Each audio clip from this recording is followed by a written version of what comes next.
E aí, tudo bem? Meu nome é Mário e a aula de hoje a gente vai falar sobre pronomes demonstrativos. Os pronomes demonstrativos têm uma característica bastante particular. Eles só funcionam na primeira, segunda e terceira pessoa, como todos os outros, mas eles não têm uma diferenciação entre primeira, segunda e terceira do singular e primeira, segunda e terceira do plural. Por uma razão bem simples. Eles são demonstrativos, ou seja, eles têm uma função chamada de função deítica. Eu vou falar várias vezes sobre isso. Os pronomes demonstrativos têm a função de apontar para outros termos. Eles podem, particularmente, acompanhar ou substituir. A gente vai entender como isso funciona com os exemplos. Mas, nesse caso, eles têm uma função meramente coesiva. Tudo bem? Então, como eles não carregam sentido, mas apontam para palavras que têm sentidos, eles vão fazer muitas funções dentro de um texto. Então vai ficar um pouco mais interessante você tentar aplicar essa aula para a compreensão de textos e também para a sua escrita. Afinal de contas, um dos critérios de avaliação da redação é o uso dos recursos coesivos. E esse recurso da deixis, ou do uso dos pronomes demonstrativos, é um recurso riquíssimo para uma redação. Tudo bem? Então vamos lá. Bom, primeiro você vai ver essa tabelinha aí. De um lado você tem as três pessoas do discurso, primeira, segunda e terceira, e do outro lado você tem quais são esses pronomes demonstrativos. Você vê que são poucos, né? É o este, estes, esta, estas e isto. Qual é a diferença entre eles? Olha só, este e estes estão flexionados no masculino. Você tem um singular e tem um plural. O outro, esta e estas, também tem a flexão no singular e no plural e estão no feminino. Lá no final você tem isto, que é o invariável. Essa é a forma normalmente utilizada para fazer um recurso um pouco mais complexo, que é a anáfora e a catáfora. E normalmente isso acontece dentro de um texto para você trazer uma ideia mais ampla, mais complexa. Quando eles vão acompanhar, é mais comum utilizar essas outras formas variáveis. O este, o estes, o esta e o estas. Tudo bem? A mesma acontece com esse, esses, essa e essas e isso. E, igualmente, no aquele, aqueles, aquela, aquelas e aquilo. Então, os variáveis normalmente acompanham. Os invariáveis normalmente substituem. Essa informação é importantíssima para a gente entender o resto da aula. Tudo bem? Agora, vamos associar esses pronomes demonstrativos às três pessoas do discurso. Aquilo que normalmente se refere à primeira pessoa do discurso. Isto, este, esta, estes e estas. Tudo bem? Como assim? Bom, isso aqui é um controlinho de passar slide. É com ele que eu vou fazendo a organização da aula com vocês. Bom, este controle está na minha mão. Eu estou falando com você aí, certo? Você está aí sentado diante do computador, está olhando no celular, seja lá como for que você esteja me vendo. Nós estamos num processo de interação, certo? Eu estou interagindo com você. Eu sou a pessoa que fala, você é a pessoa com quem eu falo. Eu sou a primeira pessoa, você é a segunda pessoa. Esse controlinho é a terceira pessoa, é de quem eu estou falando, certo? Então, quando eu me refiro a ele, eu vou usar este controlinho, ou isto que está na minha mão. Por quê? Porque isso está comigo, é uma proximidade com a primeira pessoa do discurso. Agora, a tela que você está usando para me ver, está perto de você. Então, quando eu vou me referir a essa tela, a tela do seu computador ou do seu celular, é essa tela, certo? Eu estou indicando proximidade com o meu interlocutor, com a segunda pessoa do discurso.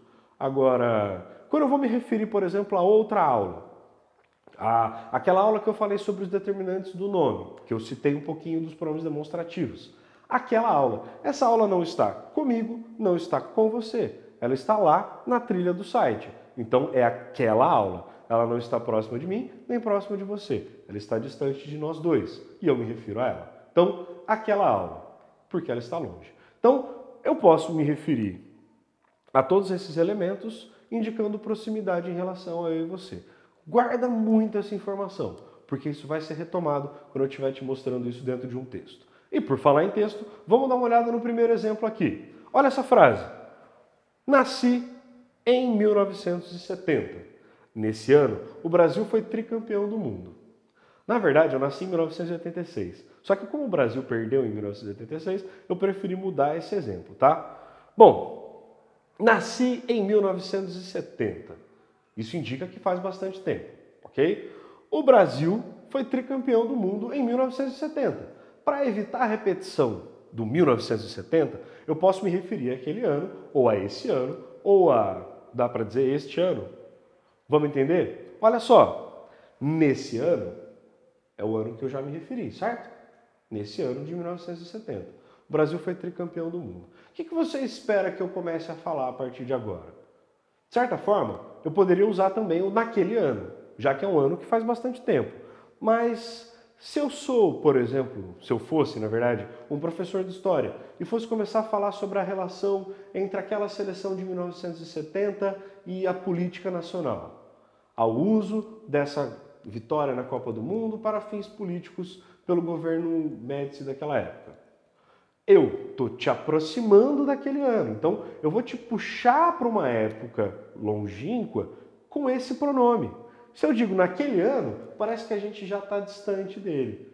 Quando eu digo nesse ano, eu trago você para perto desse ano para falar mais sobre aquela década. Então, essa escolha de uso do pronome demonstrativo pode indicar um deslocamento temporal. A gente chama isso de deixis temporal. Então, eu estou fazendo um deslocamento para o passado para te aproximar desse passado. O outro exemplo aqui, aquele é o garoto a quem me referia. Bom, quando eu falo aquele, eu estou apontando para uma pessoa que está longe. Lembra que eu te falei? Aquela aula que está longe?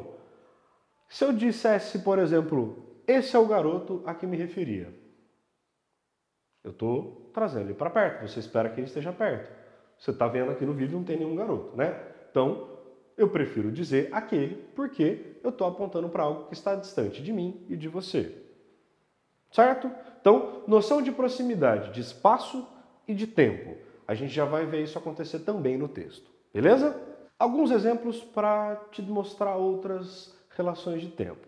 Vamos lá. Esta caneta que uso é importada. Beleza. Esta caneta, você espera que ela esteja na minha mão. Noção de proximidade espacial.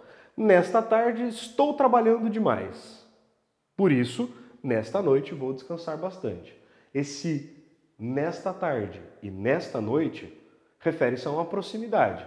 Isso significa que eu só posso estar falando sobre o momento em que eu estou vivendo, sobre o dia em que eu estou vivendo, que obviamente não é o mesmo dia que você está vendo esse vídeo, afinal de contas nós não estamos online nesse momento.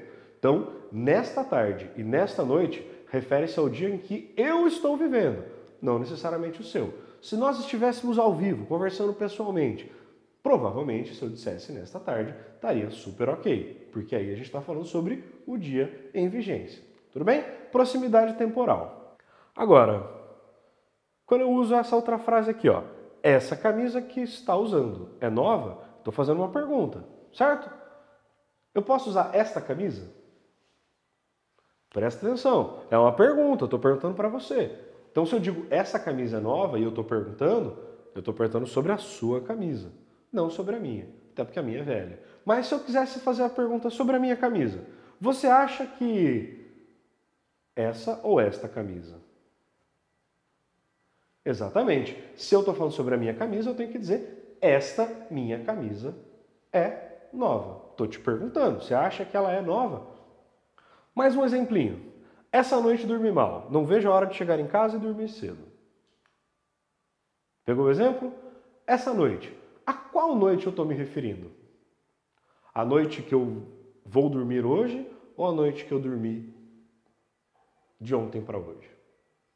Obviamente é de ontem para hoje, certo? Eu estou usando essa porque é uma noite próxima do dia em que eu estou falando. Então, eu estou me aproximando temporalmente da noite na qual eu dormi mal. Agora, olha só. Como é que a gente percebe que foi a noite passada? Presta atenção que tem uma outra palavrinha ali, tem uma outra classe gramatical que pode me dar uma indicação de tempo. E isso faz com que você tenha uma certa dificuldade. Por quê? Para ler, para entender, fica mais fácil. Mas na hora que você tem que fazer uma questão dissertativa, precisa explicar isso palavrinha por palavrinha, é interessante você ter o conhecimento gramatical para explicar isso. Bom, você poderia, por exemplo, numa pergunta que quisesse que você explicasse a qual noite se refere o termo tal. Aí você tem a frase lá, essa noite dormi mal, blá, blá, blá. Vamos supor que isso estivesse dentro de um texto.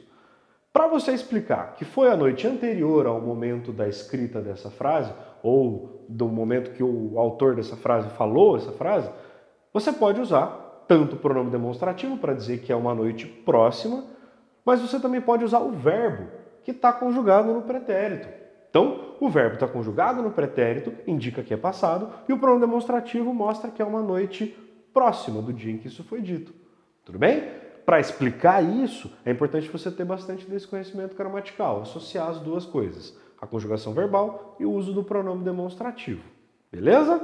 Como eu falei no comecinho dessa aula, os pronomes demonstrativos podem demonstrar tanto um deslocamento, uma relação temporal, quanto uma relação espacial e, por fim, aquela que a gente vai ver agora, a relação textual. Então, existe uma deixis temporal, uma deixis espacial e agora a gente vai ver a deixis textual. E aqui a gente vai falar sobre o pronome como um recurso meramente coesivo e muito importante para você escrever, ok? Vamos lá. Olha só essas duas frasezinhas aqui.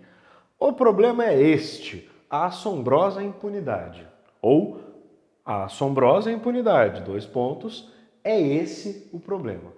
Qual que é a diferença? Eu estou me aproximando temporalmente no primeiro e me distanciando um pouquinho no segundo? Não. Eu estou me aproximando espacialmente do problema? Também não. O que eu estou fazendo aqui? Eu estou apontando para frente ou para trás. O nome disso é catáfora e anáfora. Para você lembrar com mais calma, catáfora é aquele pronome demonstrativo que aponta para um termo, para uma ideia que vai lá na frente. Só lembrar da catapulta, lembra aquela arma medieval que jogava a pedra lá para frente? Catáfora aponta para frente. E a anáfora? Anáfora aponta para o que veio antes, certo? Anáfora começa com AN, de antes, tudo bem? Então, anáfora antes, catáfora depois. Olha só, o problema é este. Eu já disse qual é o problema? Não. Então, o problema está comigo. Quando eu digo o problema é este, aí eu te mostro o problema, a assombrosa impunidade. Tudo bem? Então, este é uma catáfora, porque eu ainda não disse. Eu vou te dizer. Lá no outro caso, eu já falei sobre a assombrosa impunidade. Aí eu digo, esse é o problema. Eu estou apontando para trás. Estou fazendo uma anáfora. Tudo bem? Catáfora para frente, anáfora para trás. Tranquilíssimo, né? Para frente ou para trás dentro do discurso. É só lembrar. Bom, eu já falei sobre isso. Se eu já falei sobre isso, eu já te entreguei essa informação. Então eu estou me referindo à informação que já está nas suas mãos. Quando eu não disse, então é só pensar, bom, se eu não disse, está comigo. Então, este. Beleza? Olha lá. Tem uma forma de fazer isso apontando para duas coisas que vieram antes. Dá uma olhada nesse exemplo aqui. João e Pedro foram ao cinema. Este de casaco vermelho, aquele de blusa verde. Bom, quem foi de casaco vermelho? Quem que você acha que foi? João ou Pedro? Olha lá o pronome demonstrativo. Ele não aponta para o que está mais próximo? Quem que está mais próximo do pronome demonstrativo?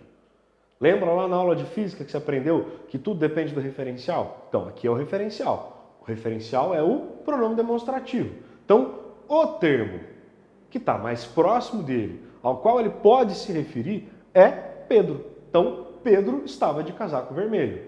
Por outro lado, quem estava de blusa verde, automaticamente, só pode ser o João. Afinal de contas, o João está mais longe do termo que se refere a ele, que no caso é o pronome demonstrativo aquele. Tudo bem? Isso aqui ajuda, por exemplo, em situações em que você tem dois substantivos masculinos ou dois substantivos femininos. Lembra lá no a Dona Aranha subiu pela parede, veio a chuva forte e a derrubou? Teria como usar um pronome demonstrativo? Essa a derrubou?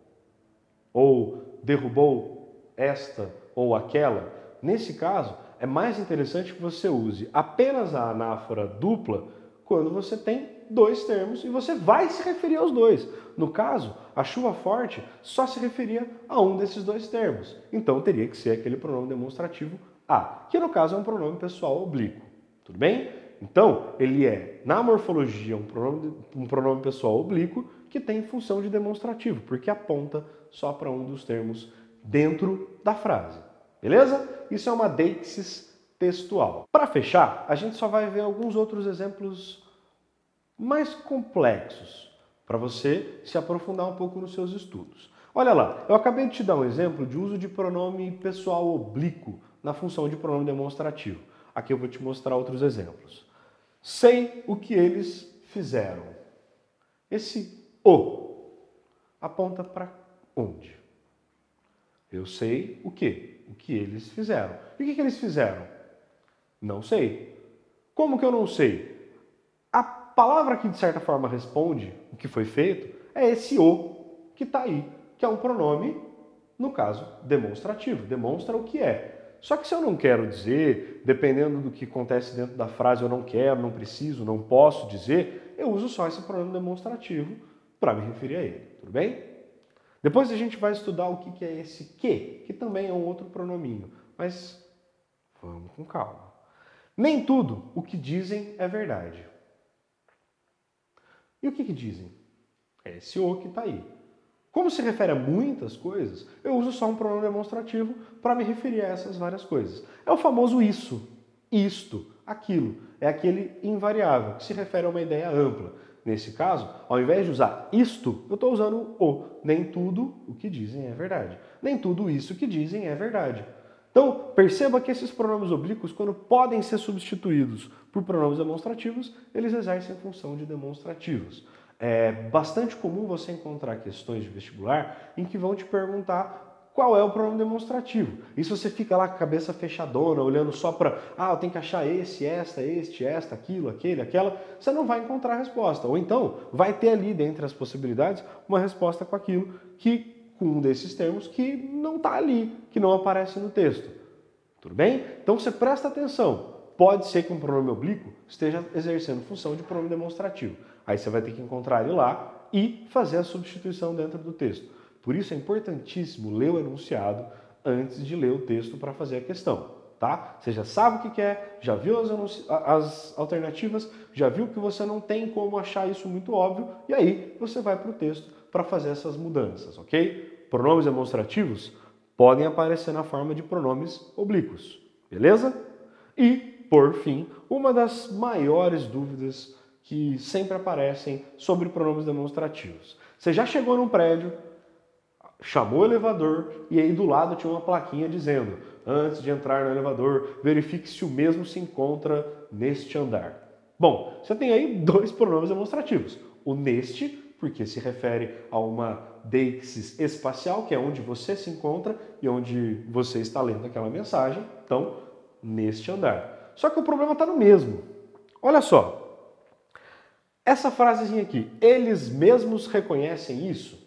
Esse mesmos aponta para quem? Ele tem aquela função pleonástica, lembra? De dar ênfase. Se você tirar o mesmos, eles reconhecem isso? Não muda muita coisa, mas o eles mesmos tem a função enfática. O mesmo normalmente acompanha, nem sempre substitui. No caso do elevador, qual deveria ser o pronome demonstrativo mais adequado? Bom, se a gente está apontando para o texto, deveria ser verifique se esse se encontra, porque a palavra ventilador já apareceu na frase. Então, volta para ela, beleza? É uma anáfora. Ou então, você pode até substituir por um pronome pessoal. Verifique se ele se encontra no mesmo andar, ou neste andar. Tudo bem? Que aí no mesmo andar, você está apontando para o lugar onde você está e onde o elevador deveria estar. Aí ele está, de novo, acompanhando. Tudo bem? Então, se você mora num prédio, pode levar essa dica para o seu síndico. Fala assim, troca lá na plaquinha. Verifique se ele ou esse se encontra no mesmo andar ou neste andar. Beleza? Outra coisinha. Eles próprios são os mandantes? A gente pode encontrar tanto o mesmo quanto o próprio, porque muita gente vai fazer essa substituição. Já que não pode usar o mesmo, no caso do elevador, pode usar o próprio? Também não, porque o próprio também não tem essa função de ser só um pronome demonstrativo. Ele vai parecer um pronome demonstrativo, mas não vai ser. O uso adequado é eles próprios. Tem a função enfática aqui. Bom, para essa aula de hoje, de pronomes demonstrativos, é importante você verificar que eles têm a função deítica. E essa função deítica pode exercer 3 papéis. Tanto a deixis temporal, a deixis espacial e a deixis textual. No caso, ele vai servir como um termo que aponta para outros termos, não carrega significado em si e pode exercer a função de coesão textual do seu texto. E existem vários recursos para isso. Tudo bem? Muito obrigado pela atenção de vocês. Espero ter ajudado nos estudos de vocês. Qualquer dúvida, volta, dá uma olhada no vídeo de novo e bons estudos para você. Valeu!